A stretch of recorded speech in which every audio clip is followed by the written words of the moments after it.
Pwede mo na pakawalan yan, sir.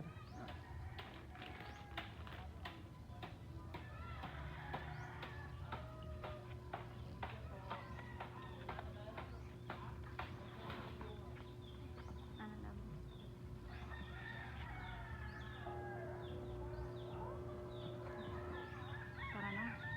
Wait lang, tignan natin to. Ay, lumalabas sila ng pusa.